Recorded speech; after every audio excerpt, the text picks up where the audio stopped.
Hello बच्चों, DPR study centre में आप सभी का स्वागत है। देखिए, यूपी कांस्टेबल के लिए यह हम आप लोगों को एक उसमें टॉपिक है, आप लोगों को पढ़ाया जाता है साइबर क्राइम। ठीक है, साइबर क्राइम से कुछ इम्पोर्टेंट जो है एमसीक्यू आप लोगों को हम कराएंगे। ठीक है, आप लोगों का एग्ज़ाम यूपी कांस्टेबल का परीक्षा 7, 8, 9 जून से स्टार्ट है।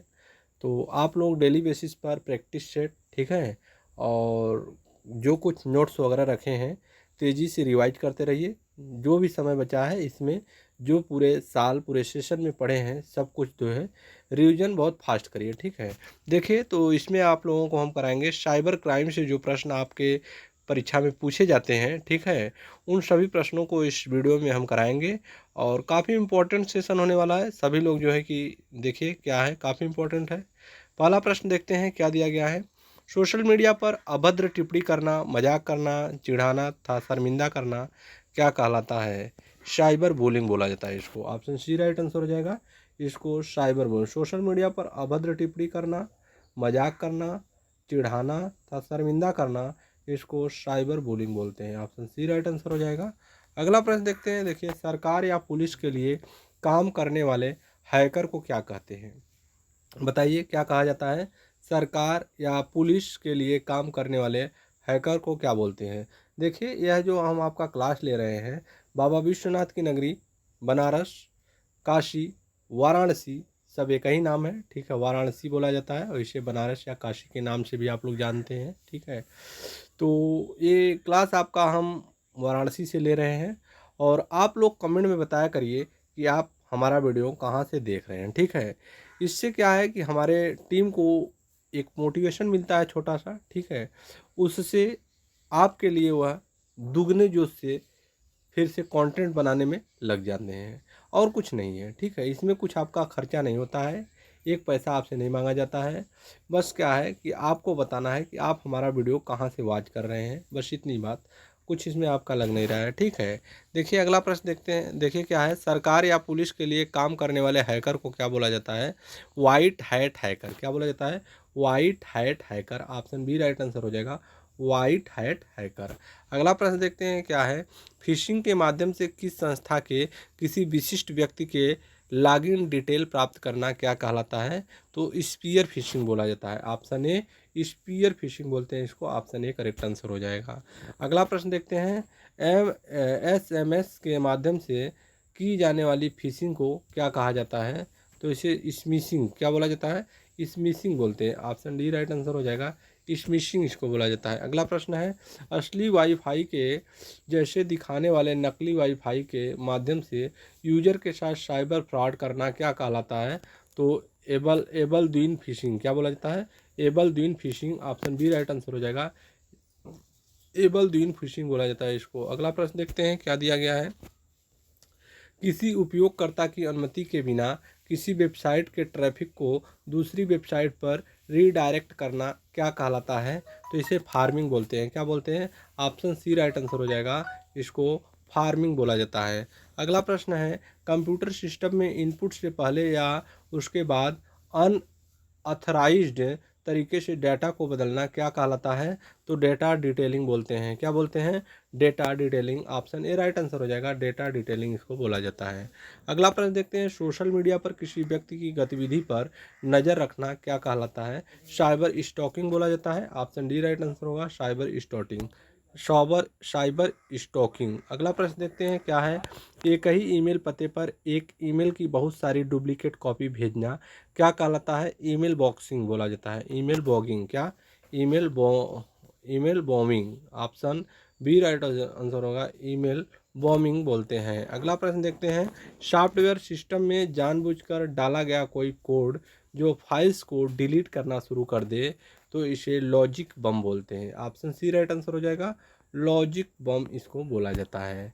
अगला प्रश्न देखते हैं, किसी व्यक्ति या संस्था की वेबसाइट पर अवैध रूप से नियंत्रण हासिल करना क्या कहलाता है? तो वेब जैकिंग बोलते हैं इसको। ऑप्शन ए राइट आंसर हो जाएगा, वेब जैकिंग। अगला प्रश्न देखते हैं क्या दिया गया है, किसी की वेबसाइट पर कब्जा करके उसे खुद की वेबसाइट में बदलना क्या कहलाता है? तो इसे website defacement. Option B right answer हो जाएगा, वेबसाइट डिफेसमेंट बोलते हैं। अगला प्रश्न देखते हैं क्या है, गलत तरीके से ऑनलाइन सेवा को बंद करना क्या कहलाता है? तो इसे डीडोज हमले क्या बोलते हैं?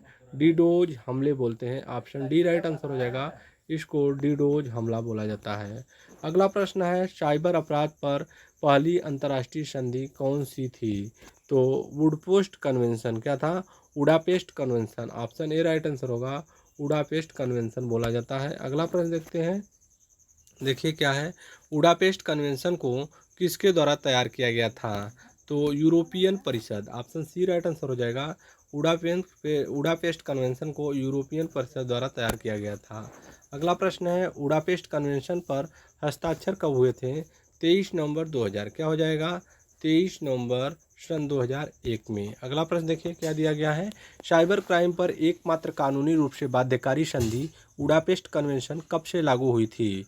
तो 1 जुलाई सन 2004 क्या हो जाएगा, ऑप्शन डी राइट आंसर होगा, 1 जुलाई सन 2004। आगे चलते हैं, क्या दिया गया है, सूचना प्रौद्योगिकी अधिनियम आईटी एक्ट को कब पारित किया गया था? सूचना प्रौद्योगिकी अधिनियम आईटी एक्ट को कब पारित किया गया था? मई 2000। कब? सी मई 2000। ऑप्शन सी राइट आंसर हो जाएगा, मई 2000 में। ठीक है, अगला प्रश्न देखते हैं क्या दिया गया है, सूचना प्रौद्योगिकी अधिनियम आईटी एक्ट 2000 पर राष्ट्रपति के हस्ताक्षर कब हुए? 9 जून सन 2000। कब? 9 जून सन 2000। ऑप्शन ए राइट आंसर हो जाएगा, 9 जून सन 2000। अगला प्रश्न देखते हैं क्या है, सूचना प्रौद्योगिकी अधिनियम आईटी एक्ट 2000 भारत में कब लागू हुआ था? तो 9 जून 17 अक्टूबर सन 2000। ऑप्शन बी करेक्ट आंसर होगा, 17 अक्टूबर सन 2000। अगला प्रश्न देखते हैं क्या दिया गया है, सूचना प्रौद्योगिकी अधिनियम आईटी एक्ट 2000 में कुल कितने अध्याय हैं? तो 13 अध्याय हैं। क्या है? 13 अध्याय है। ऑप्शन सी राइट आंसर होगा, 13 अध्याय इसमें है। अगला प्रश्न है, सूचना प्रौद्योगिकी अधिनियम आईटी एक्ट 2000 में कुल कितनी धाराएं हैं?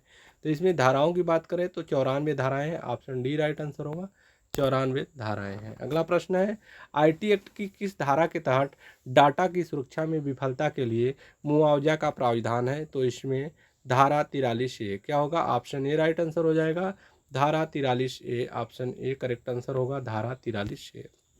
अगला प्रश्न है, संबंधित व्यक्ति की जानकारी के बिना जानबूझकर किसी की जानकारी का खुलासा करने पर आईटी एक्ट धारा 72A के तहत कितने वर्ष की सजा का प्राविधान है? तो इसमें 3 वर्ष हो जाएगा। क्या हो जाएगा, ऑप्शन सी राइट आंसर होगा, 3 वर्ष। अगला प्रश्न देखते हैं क्या दिया गया है, देश का पहला साइबर सुरक्षा केंद्र, ठीक है, कहाँ पर स्थापित किया गया? तो यह स्थापित किया गया चंडीगढ़ में। ऑप्शन बी राइट आंसर होगा, चंडीगढ़ में इसे स्थापित किया गया। अगला प्रश्न है, देश के पहले साइबर सुरक्षा केंद्र का उद्घाटन 22 दिसंबर 2023 को किसके द्वारा किया गया? तो Amit Shah. Option D right answer हो जाएगा, अमित शाह के द्वारा किया गया। अगला प्रश्न क्या है, आईटी एक्ट 2000 की किस धारा के तहत कंप्यूटर संसाधनों के साथ छेड़छाड़ की कोशिश के लिए दंड का प्राविधान है? धारा 65। ऑप्शन ए राइट आंसर होगा, धारा 65। अगला प्रश्न क्या है, फर्जी डिटेल हस्ताक्षर से संबंधित आईटी एक्ट की धारा कौन सी है? तो धारा 73 है। क्या है, ऑप्शन सी राइट आंसर, धारा 73। अगला प्रश्न देखते हैं क्या दिया गया है, बच्चों से संबंधित अश्लील सामग्री प्रसारित करने के लिए आईटी एक्ट की कौन सी धारा लगाई जाती है? धारा 67B। क्या है, धारा 67B। Option B right answer होगा, धारा 67B। अगला प्रश्न देखते हैं क्या है, इलेक्ट्रॉनिक माध्यम से अश्लील सूचना को प्रसारित प्रकाशित या प्रसारित करने के लिए दंड का प्राविधान किस धारा में है? तो धारा 67A। क्या हो जाएगा, ऑप्शन डी राइट आंसर होगा, धारा 67A। अगला प्रश्न देखते हैं, उत्तर प्रदेश साइबर क्राइम का मुख्यालय कहाँ स्थित है? तो इसका राइट आंसर हो जाएगा Lucknow. Option A right answer होगा, लखनऊ करेक्ट आंसर होगा। अगला प्रश्न है, साइबर क्राइम की शिकायत के लिए राष्ट्रीय टोल फ्री नंबर क्या है? तो 1330 है। ऑप्शन सी राइट आंसर होगा, 1330 है राष्ट्रीय toll free number cyber crime की शिकायत के लिए। देखिए, अगर आप चैनल पर नए हैं तो चैनल को सब्सक्राइब कर लीजिए और बेल आइकन को प्रेस कर लीजिए, ठीक है, और ताकि हमारे सभी वीडियो का नोटिफिकेशन आपको समय समय पर मिलता रहे। और अगर वीडियो अच्छी लगी हो तो वीडियो को लाइक भी कर दीजिए, ठीक है। देखिए आगे क्या है, दिल्ली के एम्स अस्पताल पर साइबर हमला किस वर्ष हुआ था? तो 2022 में हुआ था। कब हुआ था? 2022। ऑप्शन बी राइट आंसर हो जाएगा, 2022। अगला प्रश्न है, भारत का पहला राज्य कौन सा है जहाँ सभी जिलों में साइबर पुलिस स्टेशन है? महाराष्ट्र है, ठीक है। कौन सा है? महाराष्ट्र है। Option D correct answer, Maharashtra है। आगे देखिए क्या है, भारत में साइबर अपराध से संबंधित मुख्य कानून कौन सा है? तो इसका राइट आंसर हो जाएगा सूचना प्रौद्योगिकी अधिनियम सन 2000। ऑप्शन ए करेक्ट आंसर होगा, सूचना प्रौद्योगिकी अधिनियम सन 2000। अगला प्रश्न क्या है, आईटी एक्ट के अनुसार हैकिंग से संबंधित धारा कौन सी है? तो इसका राइट आंसर हो जाएगा धारा 66। क्या हो जाएगा? धारा 66। ऑप्शन बी करेक्ट आंसर होगा। अगला प्रश्न है, आईटी एक्ट के अनुसार अश्लील सामग्री प्रकाशित करने से संबंधित मुख्य धारा कौन सा है? तो धारा 67 है। ऑप्शन सी राइट आंसर होगा, धारा 67 करेक्ट आंसर होगा। अगला प्रश्न है, आईटी एक्ट के अनुसार साइबर आतंकवाद से संबंधित धारा कौन सा है? तो धारा 66F है। क्या है? ऑप्शन डी राइट, धारा 66F। अगला प्रश्न देखते हैं, पहचान की चोरी आइडेंटिटी थीफ्ट से संबंधित आईटी एक्ट की धारा कौन सी है? तो यह धारा 66C है। ऑप्शन बी राइट आंसर होगा, धारा 66C। अगला प्रश्न है, ऑनलाइन धोखाधड़ी या प्रतिरूपण से संबंधित धारा कौन सी है? तो धारा 67D है। ऑप्शन ए राइट आंसर होगा, धारा 67D। अगला प्रश्न क्या है, डिजिटल हस्ताक्षर की परिभाषा आईटी एक्ट की किस धारा में दी गई है? तो इसका राइट आंसर होगा ऑप्शन सी, धारा 2। क्या हो जाएगा? ऑप्शन सी, धारा 2 इसका करेक्ट आंसर होगा। अगला प्रश्न है, भारत की राष्ट्रीय साइबर सुरक्षा एजेंसी कौन सी है? तो इसका राइट आंसर हो जाएगा CERT-IN, शर्ट इन है। क्या है? Shirt in. Option A correct answer, shirt in इसका राइट आंसर है। शर्ट इन का मुख्यालय कहाँ स्थित है? दिल्ली। शर्ट इन का मुख्यालय कहाँ स्थित है? Delhi. Option D correct answer होगा। आगे चलते हैं, साइबर अपराध की शिकायत दर्ज करने के लिए आधिकारिक वेबसाइट कौन सी है? तो cybercrime.in। क्या है? ऑप्शन बी राइट आंसर होगा, cybercrime.in। अगला प्रश्न देखते हैं क्या है, साइबर अपराध की जांच करने वाली केंद्रीय एजेंसी कौन सी है? तो यह सीबीआई है। साइबर अपराध की जांच करने वाली केंद्रीय एजेंसी कौन सी है? सीबीआई है। ऑप्शन सी करेक्ट आंसर है। अगला प्रश्न है क्या है, एक ऐसा वायरस जो डेटा को ब्लॉक करके फिरौती मांगता है क्या कहलाता है? तो इसे ransomware. Option A right answer है, रैनसमवेयर बोला जाता है। अगला प्रश्न है, हानिकारक सॉफ्टवेयर को सामान्यतः क्या कहा जाता है? मालवेयर। हानिकारक सॉफ्टवेयर को सामान्यतः क्या बोला जाता है? मालवेयर बोला जाता है। Option B correct answer. अगला प्रश्न है, वह सॉफ्टवेयर जो आपकी जासूसी करता है और गतिविधियों पर नज़र रखता है क्या बोलते हैं? स्पाईवेयर बोलते हैं इसको। क्या बोलते हैं? स्पाईवेयर बोलते हैं। अगला प्रश्न है, अनचाहे विज्ञापन दिखाने वाला सॉफ्टवेयर क्या कहलाता है? तो इसे एडवेयर बोलते हैं। ऑप्शन डी राइट आंसर होगा, इसे एडवेयर बोलते हैं। अगला प्रश्न है, वैध सॉफ्टवेयर की आड़ में छिपकर आने वाला हानिकारक कोड क्या कहलाता है? तो Trojan horse. Option B right answer होगा, ट्रोजन हॉर्स इसको बोलते हैं। अगला प्रश्न है, अपने आप फैलने वाला वायरस क्या कहलाता है? Warm. Option A correct answer होगा, इसको वार्म बोलते हैं। अगला प्रश्न है, कीबोर्ड में दबाए गए शब्दों को रिकॉर्ड करने वाला प्रोग्राम क्या कहलाता है? तो इसे किलगार, इसको क्या बोलते हैं? किलागर बोलते हैं। ऑप्शन सी राइट आंसर, इसको किलागर बोलते हैं। अगला प्रश्न है, संक्रमित कंप्यूटरों का नेटवर्क क्या कहलाता है? Botnet. Option D right answer होगा, इसको बोटनेट बोलते हैं।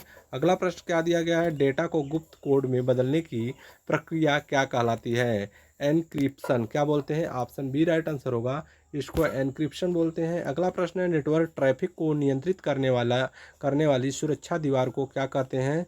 तो firewall. Option A right answer होगा, फायरवॉल इसको बोला जाता है। अगला प्रश्न है, किसी की पहचान की नकल करना, कोई और व्यक्ति होने का दिखावा करना क्या कहलाता है? तो स्पूफिंग। क्या बोलते हैं? स्पूफिंग बोलते हैं। ऑप्शन सी राइट आंसर है। अगला प्रश्न है, लोगों को धोखे से जानकारी देने के लिए फंसाना क्या कहलाता है? इसको सोशल इंजीनियरिंग बोला जाता है। क्या बोला जाता है? Social engineering. Option D correct answer है। आगे देखते हैं, सरकारी या राष्ट्रीय सिस्टम पर साइबर हमला क्या कहलाता है? साइबर टेररिज्म बोलते हैं। ऑप्शन बी राइट आंसर होगा, इसको साइबर टेररिज्म बोला जाता है। इंटरनेट पर किसी की बदनामी करना क्या कहलाता है? तो इसको साइबर डिमेशन क्या बोला जाता है? साइबर डिमेशन बोलते हैं। ऑप्शन ए राइट आंसर होगा, साइबर डिमेशन। अगले क्वेश्चन को देखते हैं, बिना अनुमति के डाटा चुराना क्या कहलाता है? Data theft. क्या बोलते हैं? ऑप्शन सी राइट आंसर होगा, डाटा थेफ्ट। अगला प्रश्न क्या दिया गया है, अनचाही या जंक ईमेल भेजना क्या कहलाता है, स्पैम बोलते हैं इसको। ऑप्शन डी राइट आंसर होगा, इसको स्पैम बोला जाता है। कंप्यूटर सिस्टम में छिपकर एक्सेस करने वाला कोड क्या है, तो इसका राइट आंसर हो जाएगा रूट किट। क्या बोलते हैं इसको, root kit. Option A correct answer होगा, रूट किट। आगे चलते हैं, हैकर्स द्वारा बनाया गया गुप्त प्रवेश मार्ग क्या कहलाता है, तो इसको बैक डोर बोलते हैं। ऑप्शन बी राइट आंसर होगा, बैक डोर बोला जाता है। आगे चलिए, डिजिटल सबूतों का ध्यान और जांच करना क्या कहलाता है, साइबर फॉरेंसिक्स बोला जाता है। ऑप्शन सी राइट आंसर होगा, साइबर फॉरेंसिक्स। अगला प्रश्न देखते हैं क्या है, साइबर कैफे को यूजर का रिकॉर्ड कितने समय तक रखना होता है। ऑप्शन डी राइट आंसर होगा, 2 साल तक। कब तक, 2 साल तक। अगला प्रश्न क्या दिया गया है, यूआरएल का पूरा नाम क्या है, यूनिफायर रिसोर्स लोकेटर। क्या है, uniform resource locator. Option B correct answer है। आगे चलिए, HTTPS में यस का क्या अर्थ है, तो secure. Option A right answer होगा, सिक्योर है यश का अर्थ। अगला प्रश्न है, भारत में आईटी एक्ट में संशोधन किस वर्ष हुआ था, तो सन 2008 में। आईटी एक्ट में संशोधन सन 2008 में हुआ था।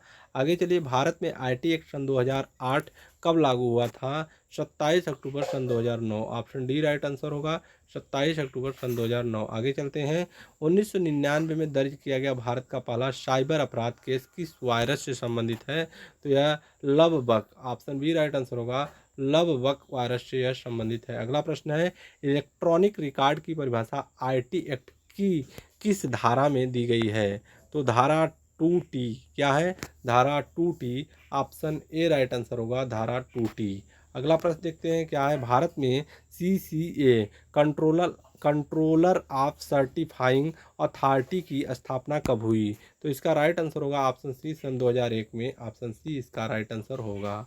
अगला प्रश्न है, इलेक्ट्रॉनिक गवर्नेंस से संबंधित प्रावधान आईटी एक्ट के किस अध्याय में है, तो अध्याय 3। ऑप्शन डी राइट आंसर होगा, अध्याय 3 इसका करेक्ट आंसर है।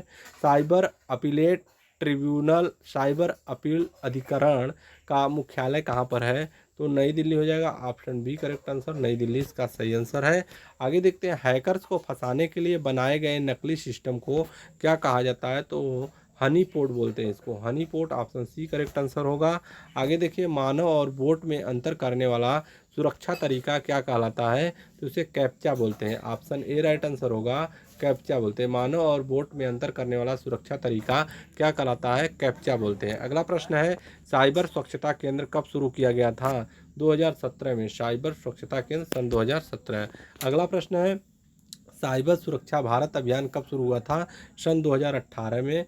साइबर सुरक्षा भारत अभियान सन 2018। अगला प्रश्न, डिजिटल इंडिया कार्यक्रम कब आया था, तो सन 2015 में आया था, डिजिटल इंडिया कार्यक्रम सन 2015। आगे चलते हैं, देखिए क्या दिया गया है, मस्तिष्क से निर्मित रचनात्मक संपत्ति को क्या कहा जाता है, इंटेलेक्चुअल प्रॉपर्टी। मस्तिष्क से निर्मित रचनात्मक प्रॉपर्टी को क्या बोलते हैं, intellectual property. Option C right answer होगा, इंटेलेक्चुअल प्रॉपर्टी बोला जाता है। अगला प्रश्न है, भारत की साइबर सिक्योरिटी पॉलिसी किस वर्ष जारी हुआ था, तो यह सन 2013 में। ऑप्शन डी करेक्ट आंसर होगा, सन 2013 में। आगे देखिए, पासवर्ड का अनुमान लगाने की एक तकनीक को क्या कहते हैं, तो इसे brute force attack. Option B right answer, brute force attack बोला जाता है। अगला प्रश्न है, पासवर्ड दर्ज करते समय छिपकर झांकना क्या कहलाता है, तो शोल्डर सर्फिंग बोलते हैं। ऑप्शन सी राइट आंसर होगा, शोल्डर सर्फिंग इसको बोला जाता है। बच्चों को ऑनलाइन फंसाना क्या कहलाता है, तो साइबर ग्रूमिंग बोलते हैं। ऑप्शन ए राइट आंसर होगा, बच्चों को ऑनलाइन फंसाना साइबर ग्रूमिंग बोला जाता है। अगला प्रश्न देखते हैं क्या है, इंटरनेट का वह हिस्सा जो सर्च इंजन से छुपा होता है क्या कहते हैं, डीप वेब बोलते हैं। Option D right answer, deep web इसको बोला जाता है। अगला प्रश्न, साइबर क्राइम अवेयरनेस डे कब मनाया जाता है, 30 नवंबर को मनाया जाता है, साइबर क्राइम अवेयरनेस डे 30 नवंबर। अगला प्रश्न है क्या है, देखिए थैंक यू, धन्यवाद। तो आपको इसमें 86 प्रश्न हम कराए हैं, और जो कि साइबर क्राइम से काफ़ी इम्पोर्टेंट प्रश्न है। तो पुलिस की एग्ज़ाम में साइबर क्राइम से प्रश्न पूछे जाते हैं, तो ये सारे प्रश्नों को एक बार आप लोग देख लीजिएगा। यहाँ से आपके एग्ज़ाम में 1-2 प्रश्न 3 प्रश्न आ जाएंगे, ठीक है। और जो भी कंटेंट आपको हम दिए हैं, ये सारे कंटेंट प्रीवियस ईयर प्रश्न पेपर उठा के देखेंगे पुलिस का, तो उसमें इनमें से कुछ कहीं ना कहीं प्रश्न आपको देखने को मिल जाएंगे पेपर में, प्रीवियस ईयर पेपर में, ठीक है। तो आप लोग एक बार इन पूरे वीडियो को सावधानी से अच्छे तरीके से देख के जाएंगे तो यहाँ से आपको बहुत फ़ायदा होगा। ठीक है, फिर मिलते हैं नेक्स्ट वीडियो में, तब तक के लिए धन्यवाद।